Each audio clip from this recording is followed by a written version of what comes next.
आज एक कहानी सुनते हैं। एक बार क्या हुआ, एक हस्बैंड और वाइफ थे। दोनों बहुत खुश थे क्योंकि उनके अब बेबी आने वाला था। जब बेबी आने का दिन आया, दोनों हॉस्पिटल गए और बेबी बॉर्न हुआ। हस्बैंड डॉक्टर के पास गया और पूछा, डॉक्टर साहब मेरा बच्चा कैसा है, सब ठीक है ना?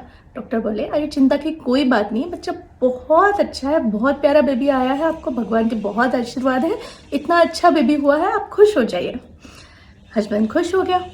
चौथे पांचवें दिन हस्बैंड फिर से डॉक्टर के पास गया और डॉक्टर को बोला, डॉक्टर साहब मेरा बेबी कैसा है, सब ठीक है ना, सब अच्छा है? अरे आप घबराओ मत, इतना प्यारा इतना अच्छा बच्चा है आपके, इतना क्यूट सा स्वीट सा बेबी है, आप चिंता ही मत करिए, आप उसको आज घर लेके जाइए।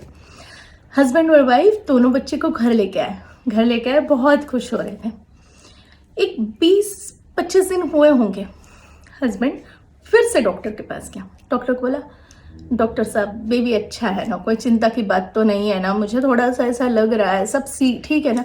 डॉक्टर बोले, अरे मैं समझ सकता हूँ आपको कैसे हो रहा है, क्योंकि बच्चा बहुत छोटा होता है, सब ऐसा लगता है सब कुछ, पर आप चिंता मत करो, बच्चा बहुत अच्छा है, सब बिल्कुल सही, आप बिल्कुल चिंता मत करो, बस बच्चे को लेके खुशी से रहो। आप 1.5-2 महीना हो गया, रेगुलर चेकअप्स चल रहे थे। 1.5-2 महीने बाद हस्बैंड वाइफ फिर से डॉक्टर के पास गया और डॉक्टर से बोला, डॉक्टर साहब बच्चा सही है ना, आप ज़रा ध्यान से चेक कीजिए, क्योंकि कुछ ऐसा लग रहा है कि कुछ तो सही नहीं है, आप देखिए एक बार ना, प्लीज़ प्लीज़ देखिए। डॉक्टर ने बोला, ठीक है, आप तसल्ली से रहो, एक बार अच्छे से पूरा चेकअप कर लेता हूँ बच्चे का। उन्होंने देखा और देखने के बाद बोला, बच्चा तो बिल्कुल अच्छा है, कोई समस्या नहीं है, सब सही, आप क्यों चिंता कर रहे हो? तो दोनों हस्बैंड वाइफ खुशी से घर चले गए। 4 महीने होने पे हस्बैंड वाइफ को फिर से लगने लगा कि कुछ तो सही नहीं है।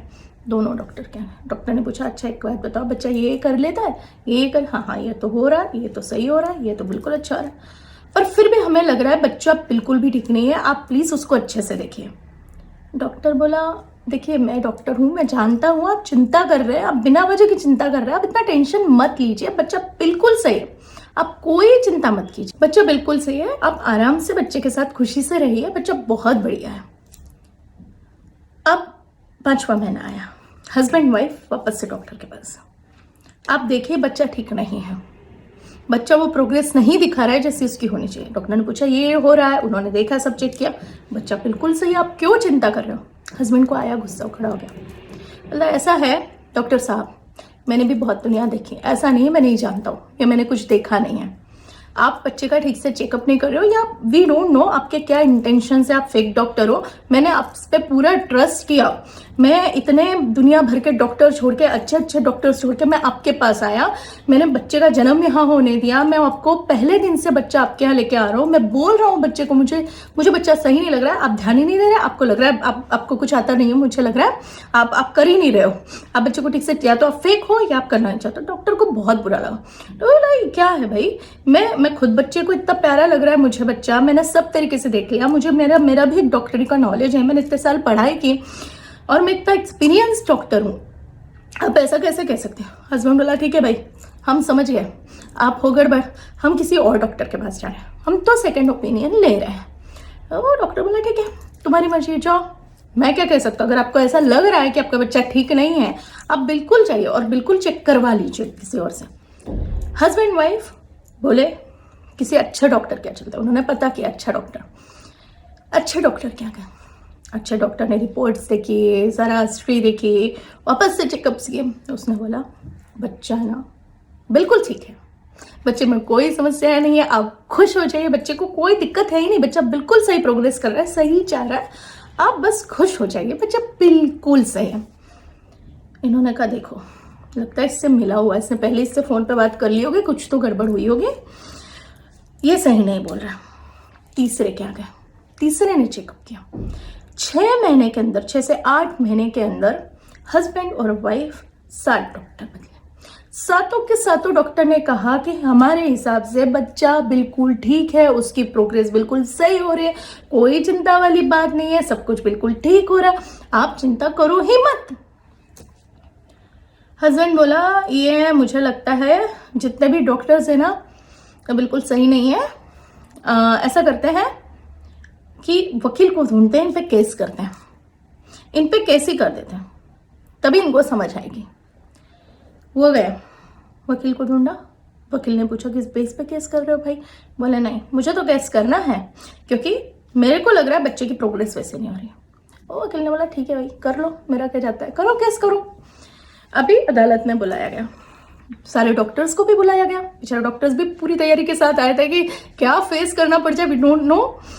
तो जज ने पूछा भाई ऐसा है डॉक्टर्स, इनका कहना ऐसा है कि इनके बच्चे की वैसी प्रोग्रेस नहीं है, बच्चा वैसा नहीं दिखा रहा है, आपका क्या कहना है, आप क्या कहते हैं इस बारे में? तो वो बोले कि देखिए ये सारी रिपोर्ट्स हैं, हमारे हिसाब से बच्चे में कोई दिक्कत नहीं है, बच्चा बिल्कुल ठीक तरीके से प्रोग्रेस कर रहा है, बच्चा पूरी तरह से स्वस्थ है, हृष्ट पुष्ट है, हंस रहा है, खेल रहा है। जो इस उम्र तक एक 6-7 महीने की उम्र तक जो जो बच्चे ने करना चाहिए वो सब कर रहा है बच्चा। अब हमें नहीं समझ में आ रहा है कि इन्हें क्या चाहिए, ये क्या चाह रहे हैं, क्यों क्यों ऐसा कह रहे हैं, हमें ही नहीं समझ में आ रहा है। और हम साथों के साथ नॉन डॉक्टर्स हैं, अपनी फील्ड के मास्टर्स हैं, अच्छा खासा एक्सपीरियंस है। आप हमारा इतिहास देखिए, हमारा बैकग्राउंड चेक कीजिए आप। तो जज बोला आपकी बात तो मुझे सही लग रही है, पेपर्स भी सब सही है आपके। आप इससे पूछा भाई तुझे क्या समस्या है, तुम ऐसा बताओ दोनों जन, तुम कह रहे हो तुम्हारे बच्चे की प्रोग्रेस नहीं हो रही, तुम कह रहे हो कि तुम्हारे बच्चे अभी तक ठीक नहीं है, सही से दिखा नहीं रहा है वो प्रोग्रेस जो दिखानी चाहिए, तुम्हें क्या लग रहा है? और हस्बैंड बोला देखिए जज साहब, मैंने 1 साल पहले जब मेरा बेबी आने वाला था उसके 1 साल पहले इंटरनेट पे एक वीडियो देखा था जिसमें बच्चा पैदा होते ही विदिन 5 मिनट ग्लास से दूध पी रहा था। आप बताओ मेरा बच्चा इतने महीने का हो गया, उसने तो ऐसा कुछ किया नहीं। वाइफ बोली मैंने भी एक वीडियो देखा था इसके जन्म के 6 महीने पहले, बच्चा पैदा होने के 8वें दिन चल रहा था, उंगली पकड़कर चल रहा था, खड़ा हुआ था, चल रहा था।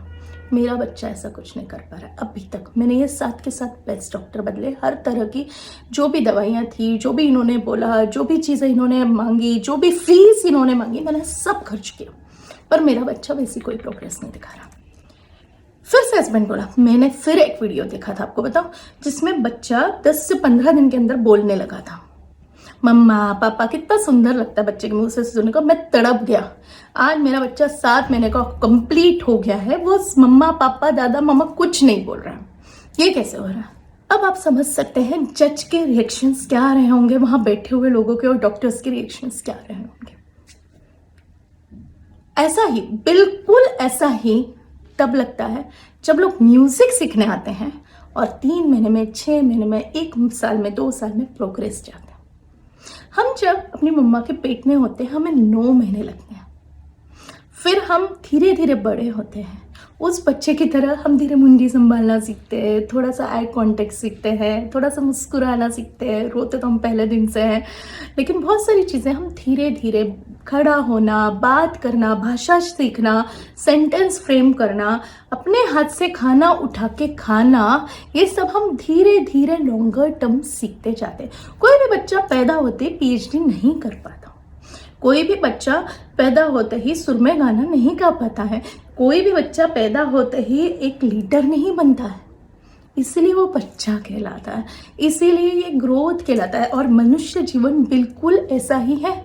हम अपने आसपास देखते हैं, प्रकृति में देखते हैं, बादलों को देखते हैं, आसमान को देखते हैं, पेड़ पौधों को देखते हैं, उन सबका जीवन भी इतना ही सरल और इतना ही नेचुरल है। उनका भी ऐसे ही लॉन्ग टर्म ग्रोथ होती है। कोई भी पौधा बीज डालने के बाद या कोई छोटा सा अंकुर आने के बाद फूल नहीं देने लगता है। पौधा ऐसा थोड़ा सा बढ़ते ही एक 3-4 फीट का होते ही फलों से लद नहीं जाता है। बहुत हर पौधे का अलग रहता है। ऋतुएं अपने हिसाब से, अपने चक्र के हिसाब से आती हैं, समय अपने हिसाब से बढ़ता है। जब रात आनी होती तभी रात आती है, जब सूरज आना होता है तभी सूरज आता है। अब एक बच्चे से आप क्या अपेक्षाएं रखते हैं?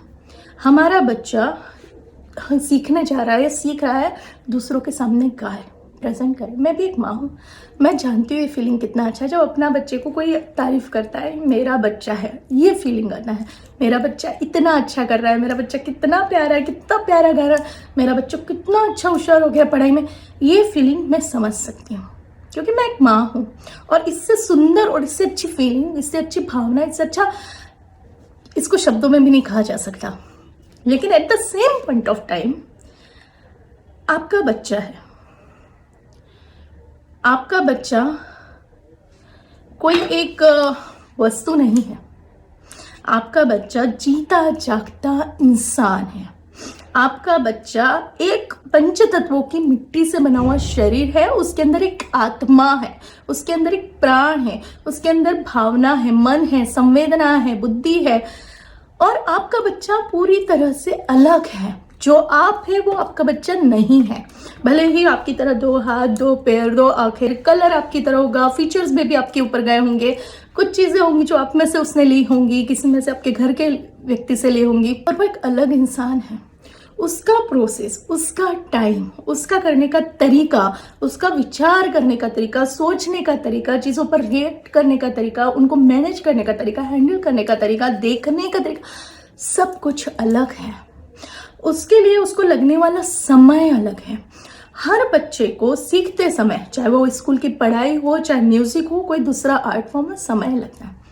म्यूजिक एक अत्यंत नेचुरल चीज है। फॉर एन एग्जाम्पल, अभी मान के चलिए मैं एक किताब पढ़ रही हूँ।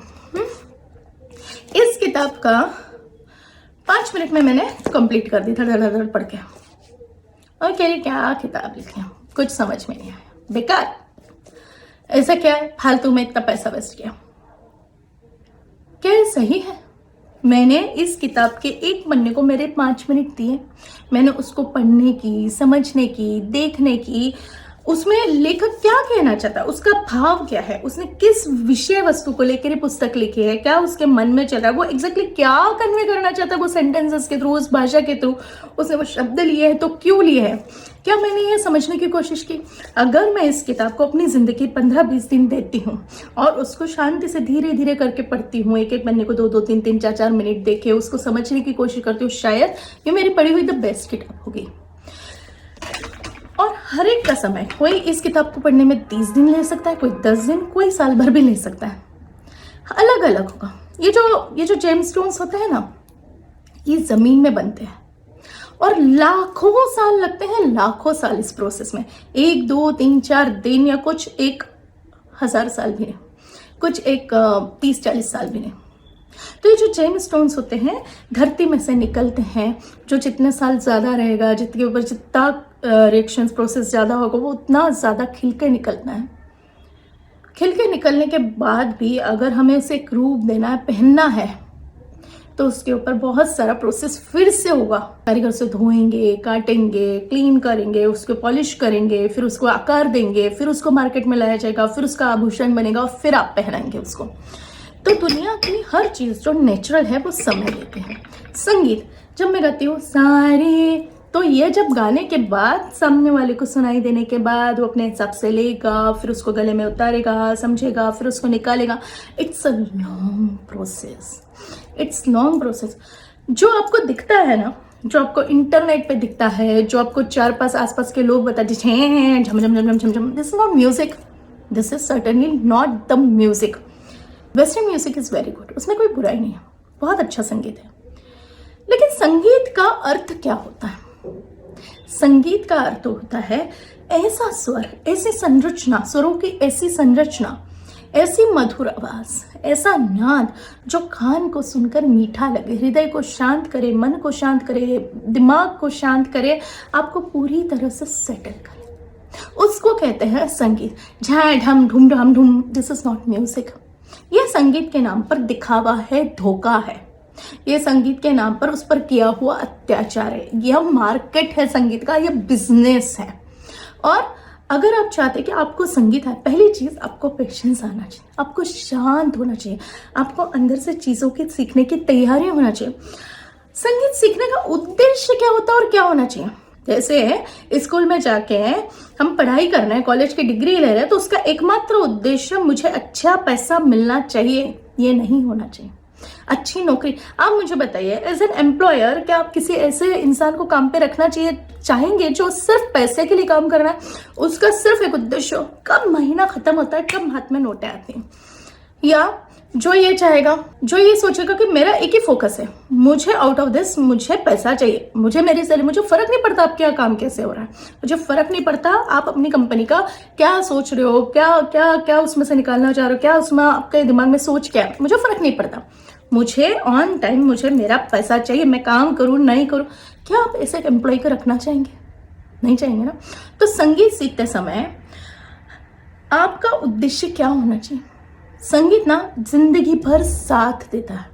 संगीत वो होता है जो आपके जीवन में आपको जीना सिखाता है, आपको जीने का नया एक अप्रोच देता है, आपकी लाइफ को एक अलग लेवल पे ले जाता है। मैं यहाँ पे फाइनेंशियली और भौतिक चीज़ों की बात नहीं कर रही। संगीत ये नहीं है कि पानी में दूध डाला, शक्कर डाली, चाय पत्ती मिलाई, चाय बन गई, पी गए। This not music. यह एक कला है, गंधर्व वेद कहते हैं सबसे बड़ी कला है। और अगर ये सबसे बड़ी कला है तो सबसे ज्यादा टाइम ये समझ में, आत्मे में घुसने के लिए भी लेगी। और जब ये घुस जाएगी, आपका रिजल्ट क्या होगा? रिजल्ट ये होगा कि आपके जीवन को, आपके मनुष्य जीवन को एक नई दृष्टि मिलेगी, एक नई सोच मिलेगी, नए पहलू आप देख पाएंगे, आप स्पिरिचुअली ग्रो करेंगे, आध्यात्मिक दृष्टिया आपकी उन्नति होगी, आप अपने जीवन को सही तरीके से मैनेज करना सीखेंगे, अपनी प्रॉब्लम्स को सॉल्व करना सीखेंगे।